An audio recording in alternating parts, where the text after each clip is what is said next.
검찰이 이재명 대표 측근들 구속하고 이 대표의 계좌 추적에도 나서는 등 수사 압박의 강도를 전방위적으로 높이고 있는데요.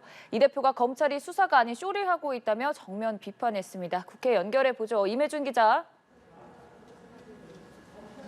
네, 이재명 대표는 검찰이 대장동 일당의 자금 흐름을 의심하며 이 대표와 가족의 계좌 추적에 나선 데 대해 강력 반발했습니다. 이 대표는 이미 자신과 가족의 계좌에 대한 확인은 거친 바 있고 재산 신고도 명확히 해왔다며 이제 와서 마치 문제가 있는 것인 양 말하는 것은 검찰의 쇼라고 지적했습니다. 이어 검찰이 마치 선무당 동네 굿하듯 온 동네를 시끄럽게 하고 있다고 목소리를 높였습니다. 이 대표를 둘러싸고 수사 강도를 높여오는 검찰을 상대로 민주당도 유례 없는 정치 탄압이라며 연일 반발하고 있는데요. 민주당 검찰 독재 정치 탄압 대책위원회는 이 대표 관련 수사와 관련한 보도가 쏟아지는 배경에 검찰의 언론 플레이가 작용하고 있다면서 고발 조치를 포함한 강력 대응을 예고했습니다.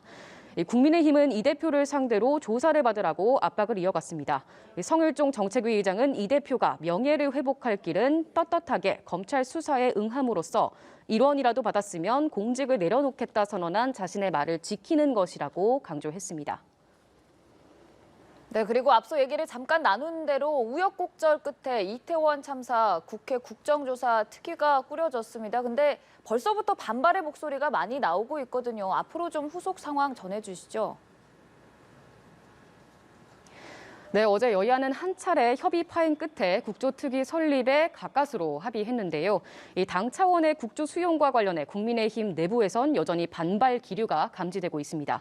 이를 의식한 듯 주호영 원내대표는 오늘 원내대책회의에서 국조 수용 결단과 관련해 야권의 일방적인 조사를 막기 위한 고육지책이었다 강조했는데요. 이 반대를 표한 당 의원들의 의견도 당당하고 소중한 소신이라 생각한다고 수습했습니다. 반면 민주당은 국조와 별도로 이상민 행안부 장관의 해임 등 가시적인 조치를 취하라고 압박을 이어갔습니다. 박홍근 원내대표는 다음 주 월요일까지 이 장관 파면에 대한 조치가 취해지지 않을 경우 국회가 나서서 책임을 묻겠다며 해임 건의안 발의 등 행동에 나설 것임을 시사했습니다. 그리고 또 청담동 술자리 의혹을 제기한 김일겸 민주당 의원에 대한 비판도 이어지고 있습니다. 네, 그렇습니다. 국민의힘은 비판 수위를 한껏 끌어올리고 있습니다. 당 논평을 통해서 자신의 의혹 제기가 가짜뉴스로 판명됐음에도 김 대변인이 어제 진심을 전혀 찾아볼 수 없는 거짓 사과로 일관했다고 비판했는데요.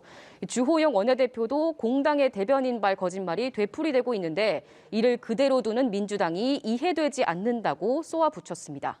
야권에서도 김 대변인을 향한 쓴소리가 나왔는데요. 신경민 전 민주당 의원은 같은 기자 선배로서 나무라고 싶다는 생각이 든다며 대변인 정도는 물러나는 게 맞다고 지적했습니다. 지금까지 국회에서 전해드렸습니다.